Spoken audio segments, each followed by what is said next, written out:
Kita lanjut ya. Nah, jadi yang pertama kita mau coba buat dulu password yang kita ketikkan nanti dia dirubah menjadi simbol tertentu yang tidak bisa dilihat ya. Itu karakter simbol tertentu yang sifatnya rahasia. Nah, jadi langkahnya yang perlu diingat itu adalah yang diklik itu ada pada bagian formnya ya. Kita klik pada bagian formnya ya di sini. Ini udah masuk berapa kali ya? Kita hapus dulu nih.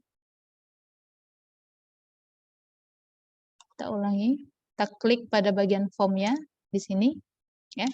Nah, jadi pada bagian ini nanti kita letakkan coding untuk membuat password itu menjadi karakter simbol tertentu yang sifatnya dirahasiakan gitu ya. Nah, ini codingnya adalah kita panggil dulu tadi yang kita buat penamaan ininya tadi apa? Ini ya, ini. Nah, makanya ini kita perlu ingat ya, ini namanya apa. Karena kan ini yang nanti akan kita rubah menjadi simbol atau karakter tertentu ya. Jadi namanya kita perlu ingat, oh ini namanya adalah text box pass ini ya. Nih, namanya di sini. Ya, jadi itu fungsinya kita buatkan nama. Dia balik lagi pada ini tadi, pada bagian codingnya tadi. Maka kita panggil text box-nya tadi namanya adalah text box pass. Sorry. Text box pass ya. Ini ya. Bukan user ya, tapi yang pas. Nah, pada bagian pasnya. Ini. Ya. Kemudian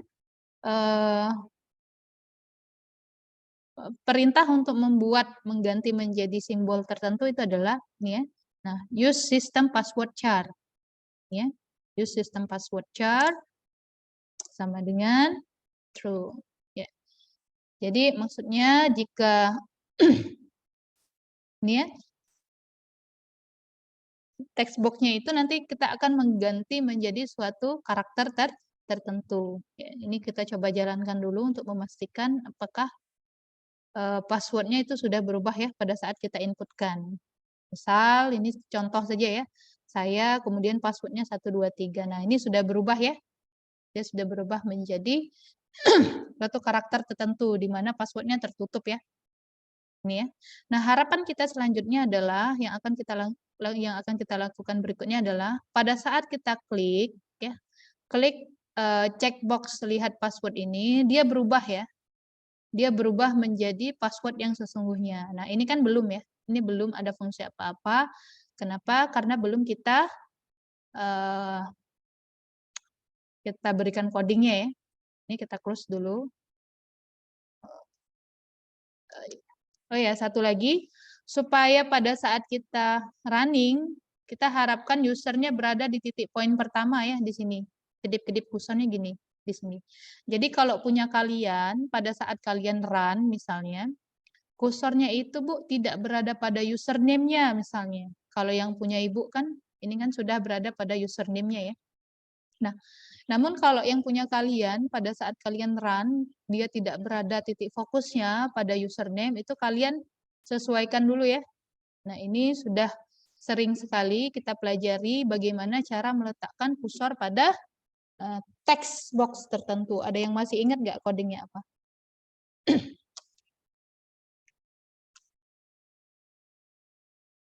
Kita tambahkan perintah fokus ya. Tapi arahin dulu pada bagian mana tadi yang mau kita letakkan di sini ya. Jadi titik fokusnya di sini, di text box yang pertama. Lihat nih, penamaannya itu adalah text box user. Berarti yang kita panggil itu adalah text box user. Ya, text box user yang kita panggil. Kemudian perintahnya itu adalah fokus ya. Nih, fokus ya. Jadi ini fungsinya. Pastiin pada saat kalian run, ya, kedip kursornya dia berada pada username-nya. Oke. Kemudian berikutnya, di sini kita mau buat tadi fungsi dari si checkbox ini dia berjalan ya. Jadi pada saat kita klik lihat passwordnya, nanti dia akan berubah menjadi password yang sebenarnya. Dia akan menampilkan password yang sebenarnya. Gitu ya. Jadi yang mana yang kita arahkan, ini yang perlu diingat, yang perlu kita arahkan itu adalah pada bagian checkbox-nya tentunya. Ya, karena ini yang akan difungsikan. Ya, logikanya kan gitu tadi. Pada saat kita klik, lihat password, dia nanti berubah. Berarti ini yang kita arahkan. Diklik 2 kali. Ya. Ini kita udah masuk di bagian checkbox ya, checkbox 1. Nah, perintahnya adalah atau codingnya adalah ini yang perlu diingat ya. Perlu kita ingat codingnya. Namun tidak cukup cuma coding deh ya, tahapan-tahapan yang kita jelaskan tadi itu juga perlu diingat. If ini ada 2 kondisi ya. Ini ada 2 kondisi. Kenapa kita pakai kondisi? Karena dia kan nanti akan ada 2 jalan fungsi ya. Pada saat kita klik checkbox-nya, dia tampil password yang sebenarnya. Pada saat kita matikan checkbox-nya, dia akan kembali ke normal atau menampilkan simbol-simbol karakter tadi. Oke, makanya kita perlu kondisi if ya. If checkbox namanya tadi checkbox ya, checkbox 1 kan. Jadi diingat namanya, kalau lupa balik lagi kepada tampilan form tadi, gitu ya. If checkbox 1 check gitu ya. Nih. Kita cek dan ya. Dia akan menampilkan karakter ya. Maka textbox tadi ya, pada bagian textbox yang passwordnya kita panggil textbox password ya, ini ya textbox passwordnya ya. Kita panggil yang untuk karakter tadi use system password char gitu ya. Nah, sama dengan false ya. Oke. Ini jadi pada saat kita klik dia akan menampilkan password yang sebenarnya atau kebalikan dari yang di atas tadi gitu ya. Namun kalau kita kembalikan kondisinya ya, dia akan menampilkan pada karakter password yang berupa simbol. Textbox pass, kemudian panggil lagi use system password char sama dengan true, kebalikannya ya. Oke. Nih. Ini kemudian kita letakkan di bawahnya, dan if-nya kita fokus kepada password ya. Txt password, ini kita fokusnya di sini. Oke. Ya. Ini kita coba jalankan dulu, apakah memang kita bisa menampilkan password yang sebenarnya dari yang kita ketikkan ya. Contoh di sini saya passwordnya 123. Nah, ini masih tertutup ya. Nah, kalau dia berhasil, maka pada saat kita klik lihat password dia akan berubah. Nah, gini ya. Dia muncul password yang sebenarnya yang kita klik tadi untuk memastikan apakah password yang kita masukkan itu udah benar. Kalau berhasil lagi pada saat kita klik checkbox-nya atau kita hilangkan, dia akan kembali menjadi karakter simbol lagi. Itu ya, ini fungsinya. Oke, sejauh ini ada pertanyaan? Silahkan.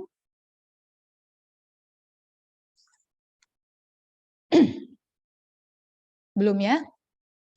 Oke, masih bisa diikuti.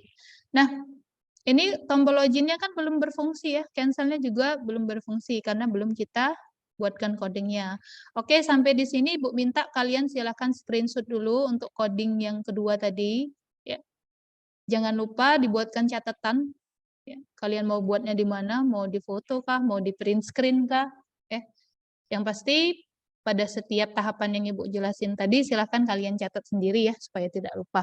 Jadi tidak cukup dengan codingnya saja. Oke, ini sudah di screenshot ya. Lanjut.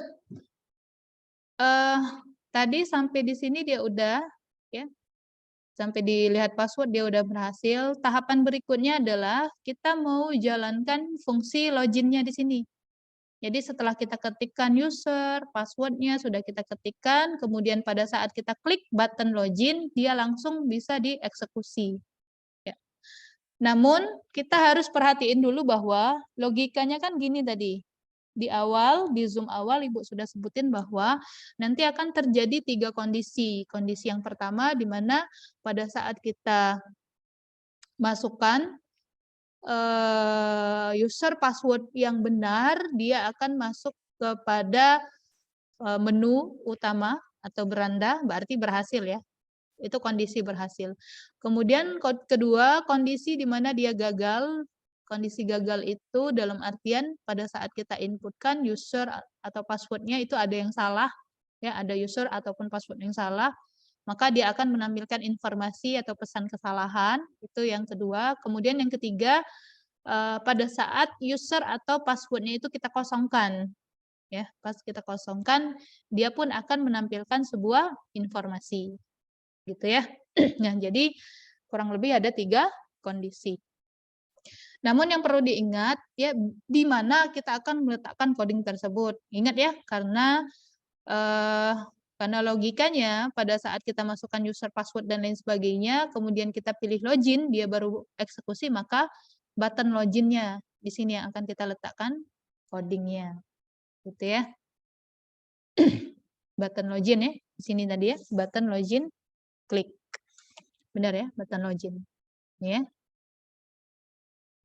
Di sini letaknya. Oke. Karena kondisi ya, karena kondisi yang digunakan tadi ada 3, maka kita akan buat maka kita akan gunakan fungsi if ya. Fungsi if. Jadi ada 3 kondisi tadi. If yang pertama, oke, ingat ya. Kita harus tahu kita perlu mengarahkan kepada 2 tadi ya, mengarahkan kepada 2 di sini ya. Ini yang kita input, ini yang kita input, berarti ada 2, username sama password gitu ya. Username sama password yang kita input. Oke. Jadi ininya perlu kita panggil nih. Ingat tadi penamaannya untuk textbox username namanya adalah textbox user, untuk textbox password itu namanya adalah textbox pass ya. Jadi kedua ini nanti akan kita panggil. Balik lagi kepada ini tadi ya. Jadi kita panggil textbox yang pertama itu adalah textbox user ya, yang paling atas ya. Textbox user, username atau textbox username ya. Namanya itu adalah textbox user.text ya. Nah, kondisi pertama kita buat kosong dulu ya. Kondisi pertama kita buat kosong. Ya. Berarti kalau kosong jangan diisi yang pada bagian ketiknya ya. Kemudian textbox yang kedua tadi itu adalah textbox pass ya. Textbox passnya .text ya. Kosong juga gitu ya. Sama dengan kosong juga atau dalam artian tidak diisi. Maka dia akan memunculkan sebuah pesan ya. Ya, masih ingat kan dari pertemuan sebelumnya untuk menampilkan pesan itu adalah message box. Ya. Karena ini yang pertama ini adalah password dan usernya dikosongkan ya. Untuk pesan bebas ya apa saja, pesan bebas apa saja, disesuaikan saja dengan dengan fungsi ya, dengan kejadiannya apa gitu ya, dari kondisinya apa. Maka untuk perintahnya disesuaikan. Jadi yang pertama ini misalnya kita buat user dan passwordnya, password ya, password tidak boleh kosong. Atau misalnya username dan password harus diisi misalnya, boleh ya. Mau kita ganti user dan password harus diisi misalnya ya. Boleh. Apa saja ya, disesuaikan. Kalau mau pakai yang kosong, tidak boleh kosong, boleh. Username dan password harus diisi juga boleh. Itu pesan, tidak akan mempengaruhi apapun. Ya.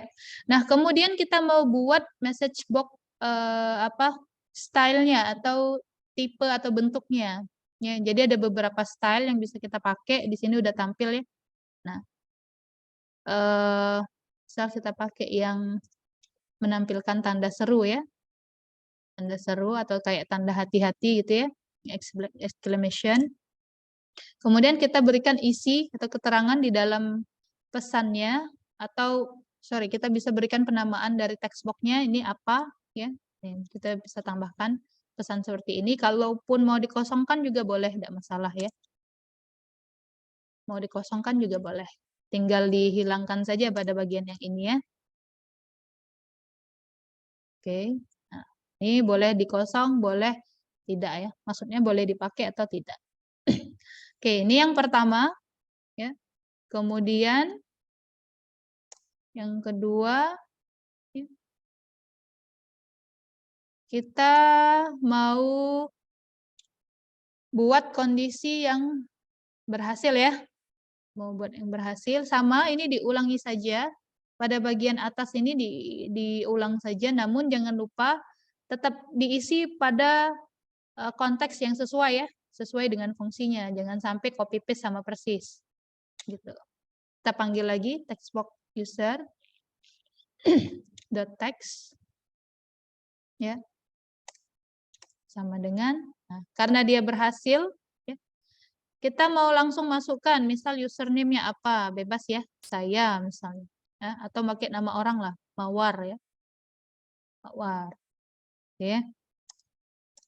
Ini yang berisi ya.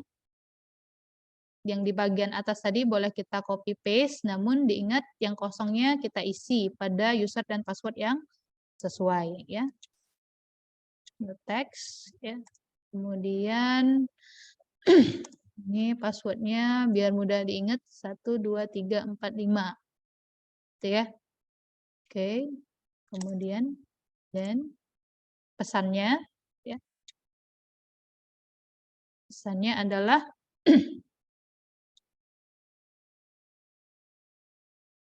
sorry.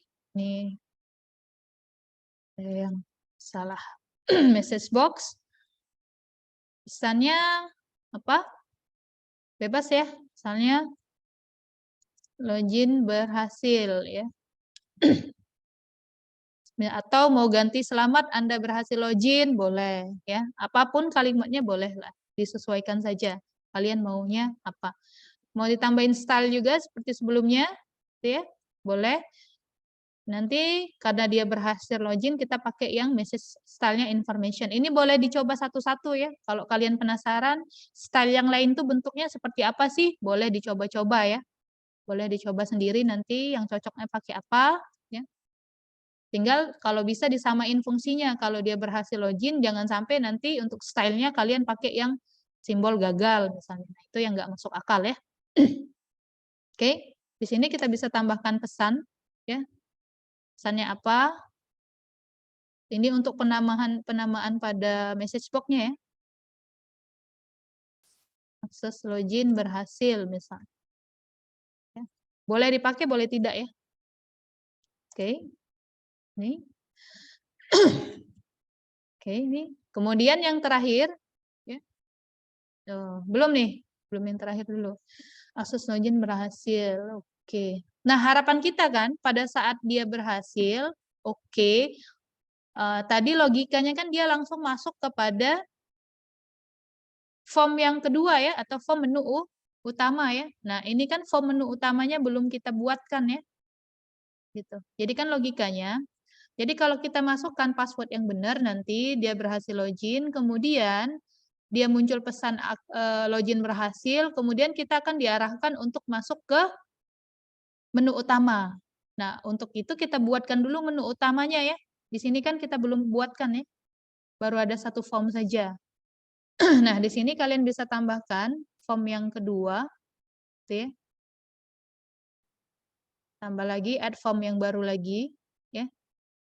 Windows Form. Form yang kedua ini fungsinya adalah form menu utama ya. Kalau yang pertama tadi login, yang ini adalah form menu utama. Atau form beranda bolehlah. Kalian mau kasih nama apa saja boleh. Nah, ini form menu utamanya ya. Oke, ini form menu utamanya. Jadi nanti pada saat loginnya berhasil, dia harusnya masuk ke sini. Nah, kita balik lagi ke ini tadi ke codingnya. Ya. Jadi ada lanjutan di sini kalau dia berhasil dia akan menampilkan form menu utama tadi ya. Cari, nah ini namanya form menu utama, kita cari. Kemudian kita gunakan perintah untuk menampilkan. Gitu ya. Ini dia sudah menampilkan form menu utama. Kemudian jangan lupa yang saat ini ditampilkan tadi, yang saat ini ditampilkan pada form loginnya itu harus ditutup dulu. Ya, perintahnya adalah me hide. Ditutup ya. Oke, nah ini udah ditutup. Ini udah selesai yang untuk kondisi yang kedua. Kemudian untuk kondisi yang ketiga tadi, kalau seandainya dia tidak bukan tidak dia ada kesalahan user password ya. Itu yang ketiga, else. Nah, ini yang else, kita langsung masukkan message box-nya saja. Kondisi yang ketiga di sini kalau seandainya ada kesalahan password ya. Kita masukkan perintahnya apa saja boleh ya. Misalnya username dan password salah misalnya, boleh. Atau mohon maaf user dan password yang Anda masukkan salah, boleh gitu ya. Itu dibebaskan saja untuk pesannya. Nah, untuk kesalahan kita bisa pakai yang style critical ya. Nanti dia akan muncul icon kayak salah ya. Icon kayak salah seperti itu. Ini boleh ditambahkan, boleh tidak ya.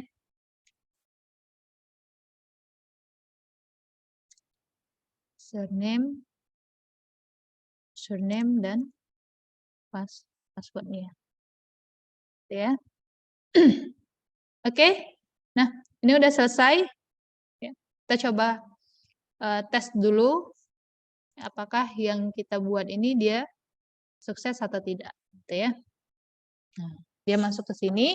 Kita coba kondisi yang pertama dulu ya.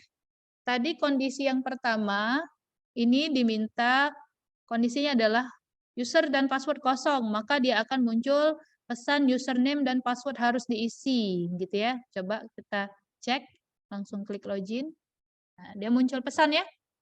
User dan password harus diisi. Ya, ini pesannya.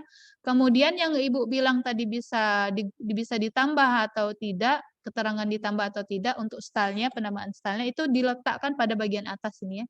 Nah, yang di atas ini. Jadi ini boleh ditambahkan, boleh enggak, itu optional saja.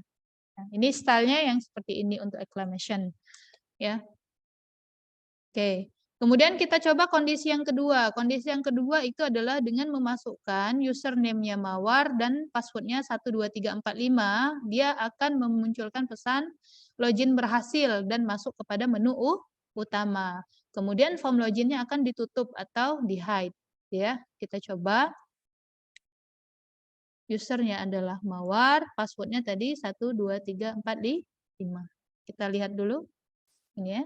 Ya, passwordnya 12345 udah benar. Kemudian kita pilih login. Nah, ini ada muncul keterangan akses login berhasil. Kalau dia memang benar berhasil, pada saat kita klik OK dia akan masuk ke menu utama. Nah, dia masuk ya. Ini form menu utamanya. Nah, berarti udah berhasil. Ya. Oke. Kemudian kita coba kondisi yang ketiga. Kita running lagi. Kondisi yang ketiga tadi, kalau kita memasukkan user dan password yang salah satunya atau dua-duanya, gitu ya, maka dia akan memunculkan pesan username dan password Anda salah. Kita coba ya. Misalnya passwordnya itu adalah username-nya saya dengan password 123 misalnya ya. Pada saat kita login, nah dia menampilkan pesan username dan passwordnya salah. Ini style yang kritikal ya. Stylenya itu ada simbol silangnya di situ. Jadi ini yang Ibu bilang tadi, gunakan style dari message box yang memang sesuai dari apa yang mau kalian tampilkan. Ya. Oke. Ya, sampai di sini ada pertanyaan? Boleh, silahkan.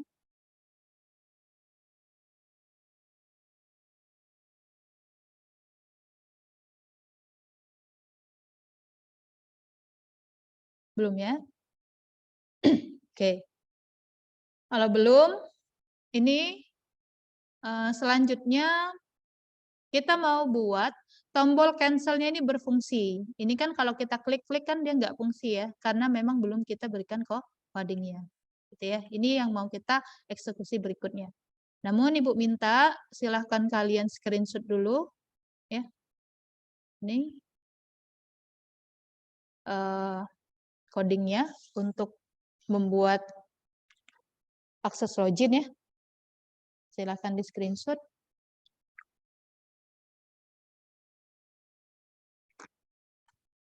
Oke. Ya, kalau sudah, kita mau lanjut yang ini tadi ya.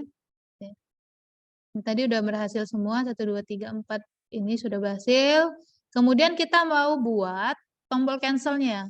Ya. Tadi tombol cancel ini, pada saat kita klik cancel-nya, itu dia keluar dari aplikasinya. Oke. Ada yang masih ingat codingnya apa? Ini sering kita buat ya di project-project sebelumnya, di pertemuan-pertemuan sebelumnya juga sering kita bahas. Bagaimana cara membuat tombol cancel. Oke, siapa yang mau coba? Tahapannya bagaimana dan codingnya apa? Siapa yang mau jelasin? Oke, silahkan Ibu beri kesempatan.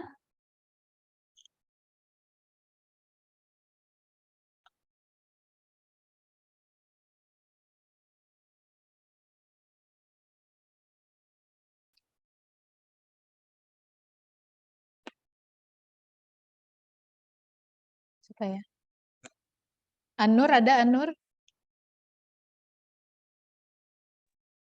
Ada, Bu. Oke, Anur masih ingat untuk membuat cancel codingnya apa? Tombol close itu kan. Boleh? Mau dicoba, Anur? Boleh, Bu, coba, Bu. Oke. Sambil jelasin tahapannya Anur ya. Jadi Anur yang ngarahin Ibu, nanti Ibu yang eksekusi perintah dari Anur. Silahkan Anur.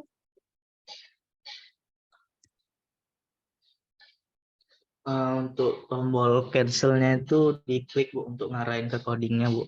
Oke.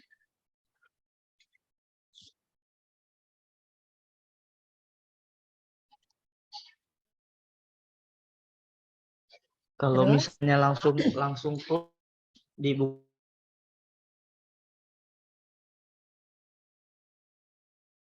Terus putus suaramu. Kalau langsung ditulis close terus langsung kurung buka sama kurung tutup itu. Oke, kita coba dulu. Gimana jadi Anur? Boleh arahin Ibu? Tulis close itu, Bu. Close Close. baru Kemudian, kurung buka sama kurung tutup, Bu. oke, sudah. Ya. Oke. Coba kita eksekusi dulu. Kita mau langsung close ya. Oke, berhasil ya. Nih. Jadi pada saat kita close, gitu ya, nih dia langsung terotomatis keluar, ya, gitu. Nah, jadi close yang seperti ini, kalau kita arahkan kepada private-nya seperti ini, nih boleh ya, nih langsung close seperti ini. Karena kenapa? Karena dia langsung mengarah kepada button yang mau kita klik. Atau kalau mau kita pertegas seperti yang pada ini tadi, kita panggil dulu, ya mana yang mau di close atau pada laman atau pada form mana yang mau di close, ini kita boleh tambahkan coding me. Me itu menyatakan saya ya, saya itu dalam artian tampilan yang saat ini dibuka. Itu boleh ya. Kedua-duanya bisa berhasil dan tidak ada masalah ya. Coba kita tes. Ini kita close. Oke. Ini untuk form login-nya. Satu lagi yang mau Ibu bahas, ini yang terakhir ya, sebelum kita tutup, kita masuk ke praktek yang harus kalian lakukan. Ini ada satu hal lagi yang mau Ibu tambahkan. Jadi kan kalau kita masukkan tadi usernya, ya user dan passwordnya tadi, ini kan dia harus lewat klik login ya, itu baru berhasil. Nah, ini kita mau jalankan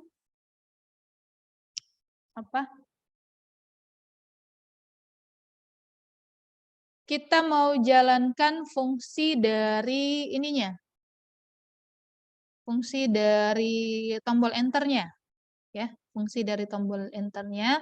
Jadi pada saat kita nanti akan klik tombol enter gitu ya, pada bagian atau setelah kita mengetikkan passwordnya, dia langsung bisa mengeksekusi, ya, gitu. Kita harapannya di situ.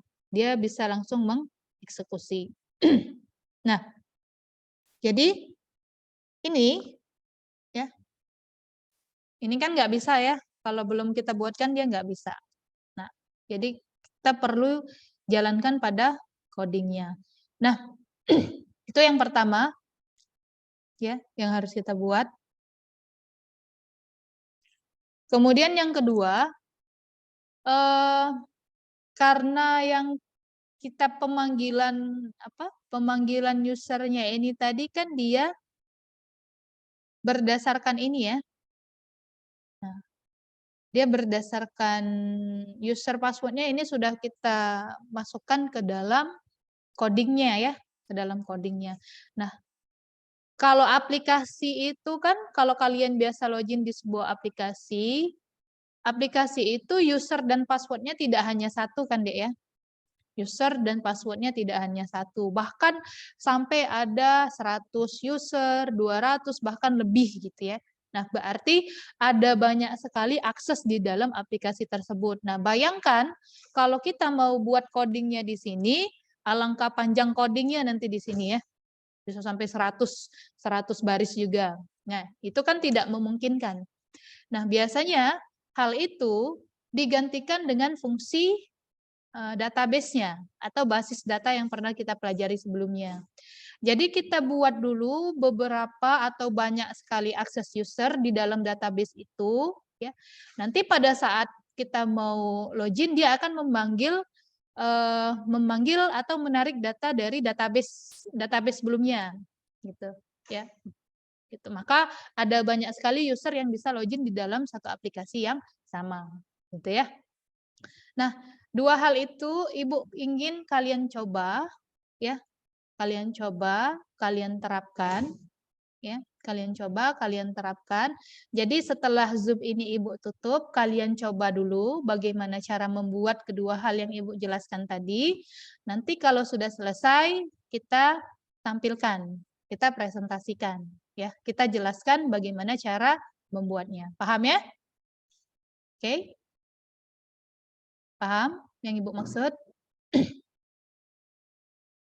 Jadi itu Berarti ya, jadi itu Ibu minta kalian kerjakan setelah ini ya, kalian pelajari, kalian buat bagaimana dari 2 poin yang Ibu maksud tadi, melanjutkan dari praktek yang sudah kita lakukan ini, ya. Kalian buat database-nya, kalian buat satu tabel untuk tabel usernya, ya. Nanti kalian koneksikan dengan form login yang sudah kita buat gitu ya. Jadi ada berapa banyak user dan password yang akan login itu bisa dilakukan ya, tidak cuma satu seperti ini. Paham ya? Itu dicoba dulu ya, dicoba dulu walaupun belum dijelaskan, tapi silahkan coba dulu. Kenapa? Karena materi database kan sudah kita singgung sebelumnya di pertemuan yang lalu, dan pertemuan ini form login-nya gitu. Ya, dicoba dulu, nanti kalau memang ada gangguan akan kita bahas bersama-sama. Gitu ya. Jam berapa bisa selesainya? Kita selesai jam berapa, Ratna? 12.30 ya? Iya, Bu. 12.30 ya. Nah, berarti 30 menit sisa untuk presentasi atau menampilkan, 30 menit untuk membuat ya. Coba buat dulu ya. Coba dibuat dulu.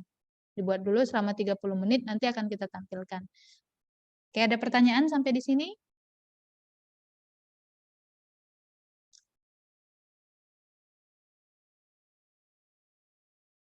Oke, ada pertanyaan sampai di sini? Sebelum Ibu tutup. Baik, kalau tidak ada, Ibu tutup dulu Zoom-nya. Silahkan coba praktek dulu. Ulangi dari tahapan yang sudah Ibu jelaskan, dan ditambah lagi 2 poin yang Ibu tambahkan tadi ya. Bagaimana mengeksekusi login tanpa menekan tombol tombol login atau maksudnya dengan menekan tombol enter, itu yang pertama. Kemudian yang kedua, buat database untuk mengkoneksikan antara form login dengan data user password yang ada di dalam database yang akan kita hubungkan atau yang akan kita koneksikan. Itu ya, 2 poin. Silahkan dibuat, waktunya kurang lebih 30 menit. Nanti setelah itu akan kita bahas di Zoom kembali ya. Ini Zoom-nya Ibu tutup dulu. Kalau ada pertanyaan nanti boleh sampaikan di grup WA ya. Oke, selamat mengerjakan. Zoom-nya Ibu tutup ya.